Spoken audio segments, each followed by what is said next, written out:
Hi everyone, welcome back to my channel. तो कैसे आप सभी? आई एम श्योर कि आप सभी लोग ठीक होंगे।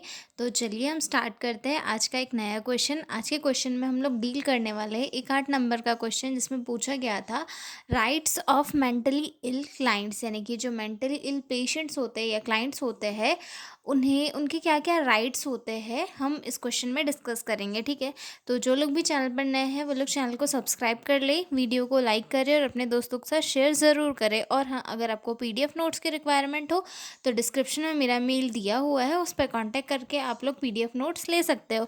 तो चलिए स्टार्ट करते हैं rights of mentally ill clients. ठीक है, तो मेंटली इल पेशेंट पहले होते क्या है, मतलब ऐसे पेशेंट जिनका जो वो मेंटल स्टेबिलिटी होती है वो थोड़ी डिस्टर्ब हो जाती है, जिनके कारण उन्हें ट्रीटमेंट वगैरह लेना पड़ता है। ठीक है, या तो मेंटल डिसेबिलिटी माइनर हो सकती है या फिर ज़्यादा सीवियर हो सकती है, मेजर लेवल पे हो सकती है, जिसके कारण उनकी जो नॉर्मल डेली फंक्शनिंग है वो डिस्टर्ब हो जाती है। थिंकिंग और जो मोमेंट होते हैं, फिजिकल मोमेंट, वो डिस्टर्ब हो जाते हैं। ठीक है, तो ऐसा पेशेंट क्या कहलाता है? Mentally ill patient. अब इन लोगों को क्या क्या राइट्स होते हैं? ठीक है, वैसे राइट्स ज़रूरी क्यों है? राइट्स ज़रूरी इसीलिए है क्योंकि ताकि उनके साथ सही व्यवहार किया जा सके, उन्हें अच्छी तरीके से ट्रीट किया जा सके। ऐसा नहीं कि सामने वाला पागल है तो उसके प्रति हम लोग एकदम गंदी वाली फीलिंग रखें कि यार ये तो पागल है, इसे हम गाली भी दे रहे, गलौज भी कर रहे, कुछ भी कर रहे हैं। तो ये सारी चीज़ें नहीं हो, इसी चीज़ को बचाने के लिए जो है मेंटली इल पेशेंट को राइट्स दिए गए हैं, जिनके थ्रू वो प्रॉपर ट्रीटमेंट ले सके, अपना जो सेल्फ रिस्पेक्ट है उसे बना के रख सके और अपनी जो प्राइवेसी है उसे प्रॉपरली मेंटेन करके रख सके। ठीक है, तो फर्स्ट राइट है right to access mental health care. Every person has the right to get mental health care services. Treatment should be affordable, good quality, and near their home. हर एक जो mentally ill patient है उसे ये right होता है कि वो जाकर अपना जो माइंड है उसका ट्रीटमेंट किया कराए, मतलब उसे एक्सेस मिल सकता है, यानी कि वो अपना ट्रीटमेंट प्रॉपरली करवा सकता है। मतलब उसे जो है उसके घर के आसपास में या फिर जो भी अफोर्डेबल गुड क्वालिटी वाला जो हॉस्पिटल है वहाँ पर जाके वो ट्रीटमेंट करवा सकता है। ऐसा नहीं कि किसी पर्सनल दुश्मनी के कारण उस हॉस्पिटल में पेशेंट को नहीं ले रहे हैं। तो ये सारी चीज़ें जो है नहीं होती है, जो अगर वहाँ पे उसके घर के आसपास या फिर उसके कांटेक्ट में कहीं पे जो है मेंटल हॉस्पिटल है, तो अगर वहाँ पर जाकर अगर वो केयर लेना चाहता है तो वो वहाँ पर जाकर प्रॉपरली केयर ले सकता है, उसे उसे ऐसा करने से कोई नहीं रोक सकता है। ठीक है, right to be live with dignity. Mentally ill people must be treated with respect, equality and dignity. No one should be discriminate against due to mental illness. मतलब हर एक मेंटल पेशेंट को जो है डिग्निटी के साथ जीने का अधिकार होता है। मतलब वो एक रिस्पेक्टेड लाइफ जी सकता है, मतलब ऐसे जैसे दूसरे लोग जीते हैं उन्हीं की तरह उसे भी जो है रिस्पेक्टेड लाइफ जीने का अधिकार है। उसे डिस्क्रिमिनेट नहीं किया जा सकता कि वो पागल है तो उसकी बेसिस पे हम उसका अपमान करें, उसे डिसरिस्पेक्ट करें, गाली गलौज करें। तो ये सारी चीज़ें जो है कभी भी मान्य नहीं होती है। उसे भी उतना ही रिस्पेक्ट दिया जाना चाहिए जितना कि एक नॉर्मल मेंटली स्टेबल पर्सन को दिया जाता है। तो मतलब उन्हें राइट होता है कि वो डिग्निटी के साथ और रिस्पेक्ट के साथ अपनी लाइफ को जो है अच्छे से एक्सपांड कर सके। ठीक है, उसके बाद थर्ड राइट आता है right to protection from cruel or inhuman treatment. The person must be protected from any kind of abuse, physical, sexual, or emotional. No patient can be tied, beaten और isolated unnecessarily.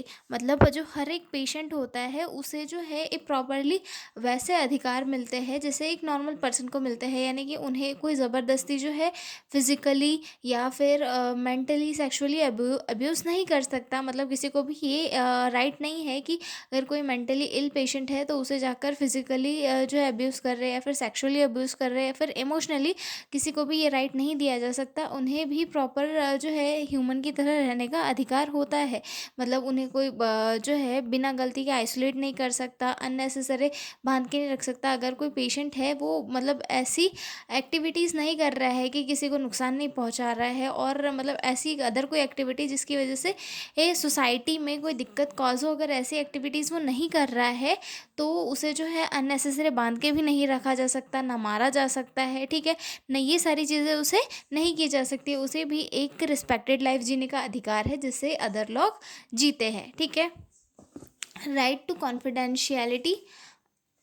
अगला right है right to confidentiality. All the information about patient mental illness treatment और personal life is private. Patient से related जो भी informations होती है वो सारी जो है प्राइवेट रखी जानी चाहिए। मतलब जो भी डिटेल्स है पेशेंट की वो सारी प्राइवेट रखी जानी चाहिए, ठीक है। मतलब ट्रीटमेंट है का है कि जो है उसे डिसीज़ कौन सी है, कहाँ पे कोई प्रॉब्लम आ रही है, ट्रीटमेंट कैसा क्या चल रहा है, ये सारी चीज़ें जो है प्राइवेटली रखी जानी चाहिए। मतलब सभी को नहीं पता होनी चाहिए, क्योंकि हो सकता है उसके बेसिस पे पब्लिक उसे डिस्क्रिमिनेट करना शुरू कर दे कि पर्सन जो है पागल है तो इसकी बात मत सुनो। इवन उसे सिर्फ माइनर से डिसऑर्डर है और उसे जो है लोग बढ़ा चढ़ा के जो है उसे और ज़्यादा उसके दिमाग में भर दे। तो जो है ये सारी चीज़ें जो है प्राइवेट रखी जानी चाहिए, जिससे कि वो अपना ट्रीटमेंट अच्छे से फोकस के साथ कर पाए। डॉक्टर और nurses can not share patient information without consent accept in emergencies. जो डॉक्टर और नर्सेस होते हैं वो पेशेंट की जो पर्सनल इन्फॉर्मेशन है वो किसी के साथ भी शेयर नहीं कर सकते विथआउट किसी कंसेंट के। मतलब अगर कोई इमरजेंसी वाली कंडीशन नहीं आई है तो डॉक्टर और नर्सेस जो है पेशेंट की कोई भी इन्फॉर्मेशन किसी अदर पर्सन के साथ शेयर नहीं कर सकते, चाहे फिर वो कोई भी हो। लेकिन अगर कोई इमरजेंसी कंडीशन क्रिएट हो गई है जिसमें कोई इंटरवेंशन करना है, जैसे कोई क्राइसिस आ गया है जिसमें उन्हें जो है सोल्यूशन निकालना है, तो उस टाइम पे वो जो है ट्रीटमेंट के लिए कर सकते हैं, ठीक है।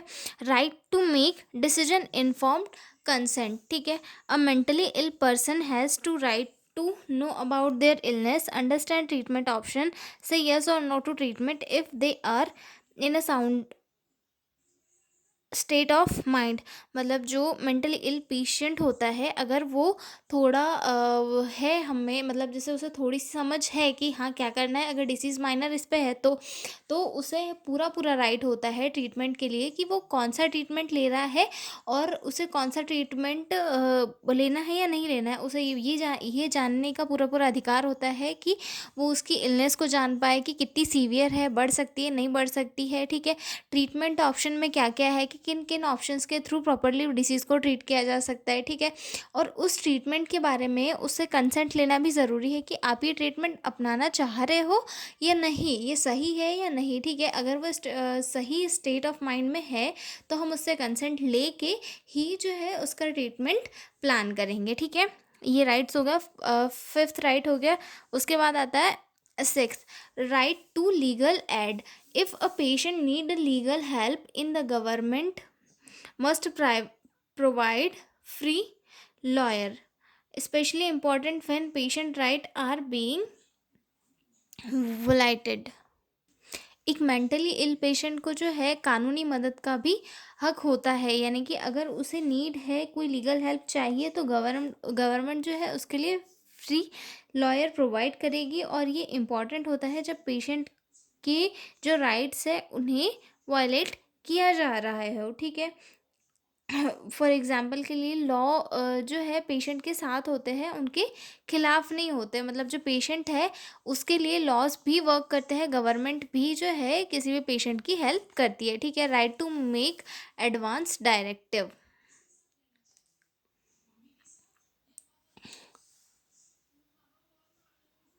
The patient can write in advance what treatment they want and don't want, who should make decision on their behalf when they can't। यानी कि हर मेंटली इल पेशेंट को जो है पहले से अपने ट्रीटमेंट का प्लान बनाने का हक होता है, यानी कि उसे कैसा ट्रीटमेंट चाहिए, कैसे उसे जो है अपने डिसीज़ से छुटकारा चाहिए, मतलब उसका ट्रीटमेंट कैसा होना चाहिए, हर इस चीज़ का जो है उसे हक होता है, ठीक है। पेशेंट लिख के बता सकता है कि जो है उसे किस टाइप का ट्रीटमेंट चाहिए और किस टाइप का नहीं चाहिए, ठीक है। या फिर जो है या फिर वो ये बता सकता है कि उसका उसके डिसीजंस में वो कौन लेगा, मतलब अगर उसमें इतनी समझ नहीं है तो वो, पर इतना तो ये होता है कि उसे ये पता होता है कि उसके लिए कौन सा इंसान सही है, कौन सा इंसान नहीं है। जैसे कि उसके गार्जियन है तो उसके गार्जियन की ओर वो इशारा करेगा कि ये मेरे गार्जियंस है, ये मेरे लिए सही डिसीजन लेंगे, तो वो उनकी तरफ कंसर्न दे सकता है कि इनके थ्रू जो भी एडवाइस हो वो ट्रीटमेंट मुझे दिया जाए। This is called advance directive. ठीक है। उसके बाद आता है right to community living. Every patient has the right to live in society, not just in the hospitals. They should help to live independently और विथ फैमिली। हर एक patient को जो है सोसाइटी में डिग्निटी के साथ रहने का अधिकार होता है। उन्हें हॉस्पिटल में अननेसेसरली बंद करके नहीं रखा जा सकता। मतलब हर जो पेशेंट होता है वो एक नॉर्मल इंसान की तरह होता है। अगर उसकी जो साइकोलॉजिकल कंडीशन है वो उतनी भी ज़्यादा सीवियर नहीं है कि वो किसी को मार रहा है, पीट रहा है, तो हम उसे अननेसेसरली हॉस्पिटल में बंद करके नहीं रख सकते। इवन उसे हम जो है कम्युनिटी में रख सकते हैं एक नॉर्मल इंसान की तरह, और ये राइट भी एक मेंटली इल पेशेंट का होता है। ठीक है। अगला राइट देखते हैं। Right to free medicine and services. Every mentally ill person have the right to free medicine, free admission, free test and treatment in government hospital. हर एक मेंटली इल पेशेंट को जो है ये राइट होता है कि वो गवर्नमेंट हॉस्पिटल्स में जाके फ्री मेडिसिन ले सके, फ्री एडमिशन कर सके और फ्री टेस्ट और ट्रीटमेंट वगैरह कर सके। मतलब प्राइवेट में नहीं होता, लेकिन गवर्नमेंट हॉस्पिटल्स में उन्हें ये राइट होता है कि वो अपना जाकर वहाँ पे ट्रीटमेंट करवा सके, वो भी फ्री ऑफ कॉस्ट। वहाँ पे अगर नीड है तो वहाँ पे एडमिट हो सके, मेडिसिन ले सके और प्रॉपर ट्रीटमेंट हो सके। ठीक है। उसके बाद उनका अगला राइट आता है right to complain about violation. ठीक है। If the patient feel their rights are not respected they can complain to the mental health review board, take legal action. मतलब अगर किसी पेशेंट को ऐसा लग रहा है कि उसके राइट की रिस्पेक्ट नहीं की जा रही है, यानी कि उसके साथ ऐसे भेदभाव वाला व्यवहार किया जा रहा है, कम्युनिटी में उसे जो है मारा जा रहा है या फिर फिज़िकली मेंटली अब्यूज़ किया जा रहा है, तो उस कंडीशन में जो है पेशेंट जाके रिपोर्ट कर सकता है। मेंटल हेल्थ रिव्यू जो बोर्ड होता है उसे कंप्लेन कर सकता है, ताकि जो है उसके राइट्स को सेफली रखा जा सके, वो अपने राइट्स को यूज़ कर सके, और जो वो भी उसके उसका यूज़ कर रहे हैं या फिर उसे अब्यूज़ कर रहे हैं, उनके ऊपर एक लीगल एक्शन लिया जा सके। ठीक है। Right to education and employment. Mentally ill persons have the equal right to study, work and earn. Mentally ill जो पर्सनस होते हैं उन्हें इक्वल राइट होता है कि वो स्टडी कर सके, वर्क कर सके और अर्न कर सके। ठीक है। No school employer can deny them opportunity just because of their mental illness. मतलब कोई भी स्कूल या फिर कोई ऐसी संस्था जहाँ पर वर्क दिया जाता है, वहाँ पर जो है किसी भी मेंटली इल पेशेंट को ये नहीं कहा जा सकता कि आप यहाँ पे वर्क मत करो, क्योंकि आपका थोड़ा सा जो मेंटल स्टेटस है वो डिस्टर्ब है। मेंटल स्टेटस के इस पे जो है कोई भी ये नहीं कर सकता। मतलब अगर पेशेंट थोड़ा इसमें है कि हाँ, उसे थोड़े कभी कभी उसकी तबीयत ज़्यादा ख़राब हो जाती है या फिर कभी कभी उसे दिक्कत फेस करनी पड़ती है, तो उस कंडीशन में हम किसी भी पेशेंट को बाहर नहीं कर सकते स्कूल से या फिर किसी कंपनी के थ्रू, कि जो पर्सन है वो मेंटली इल है तो हम उसे कंपनी में नहीं रख सकते। ठीक है। तो ये राइट हो गया। उसके बाद अगला राइट आता है right to personal contact and communication. Patient admitted in the hospital can meet their family members and friends, use phone, write letters etcetera. मतलब जो है अगर कोई पेशेंट हॉस्पिटल में एडमिट है तो वो अपने फैमिली मेम्बर से मिल सकता है, फ्रेंड से मिल सकता है, फ़ोन का यूज़ कर सकता है या फिर लेटर लिख के भेज सकता है। ये सारी एक्टिविटीज़ जो है एक पेशेंट हॉस्पिटल के अंदर कम कर सकता है। मतलब दूसरों से कम्युनिकेट करने का उसका राइट होता है और कोई भी राइट उससे ये छीन नहीं सकता है। ठीक है। Right to participate in the treatment planning.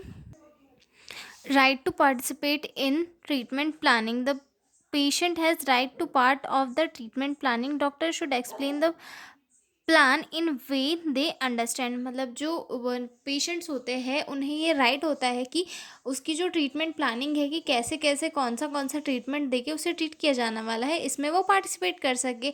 मतलब उसे थोड़ा अगर वो इसमें है कि हाँ भाई ये ट्रीटमेंट हो रहा है मेरा, मुझे ये मतलब इतनी समझ अगर उसमें है तो वो ये अधिकार रखता है कि वो अपने पूरे ट्रीटमेंट प्लान को जान सके, उन्हें समझ सके, और डॉक्टर्स को भी उसे उस वे में समझाना चाहिए कि पेशेंट को सारी चीज़ें समझ आए। ठीक है, तो ये हमारे हो गए 13 rights of mentally ill patient. अब थोड़ा सा इंपॉर्टेंस देख लेते हैं कि क्या इंपॉर्टेंस होती है इन राइट्स की। ठीक है, these rights are given under mental health care act 2070 India. मतलब ये जो सारे एक्ट है ये किसके अंडर दिए गए हैं? मेंटल हेल्थ केयर एक्ट 2017 के अंडर। ठीक है, they are important for ethical legal and safe care of mental health patient. और ये क्यों इम्पॉर्टेंट है? ताकि जो मेंटली इल पेशेंट है उन्हें लीगली सेफ रखा जा सके और उनकी जो केयर है वो प्रॉपरली की जा सके। ठीक है, nurses must know this rights to protect and advocate for their patient. मतलब नर्सेस को जो है ये सारे राइट्स अच्छे से मालूम होने चाहिए ताकि वो एक बेहतरीन केयर प्रोवाइड कर सके मेंटली इल पेशेंट्स को भी। ठीक है, तो ये थे हमारे मेंटली इल पेशेंट्स के राइट्स। तो अब हम मिलते हैं अगले वीडियो में एक नए क्वेश्चन के साथ। तब तक के लिए बाय बाय। और प्लीज़ हाँ अपने दोस्तों से सब शेयर करना ना भूलें, और जो है मेरी चैनल को सब्सक्राइब ज़रूर करें। तो मिलते हैं हम अगले वीडियो में, तब तक के लिए बाय बाय।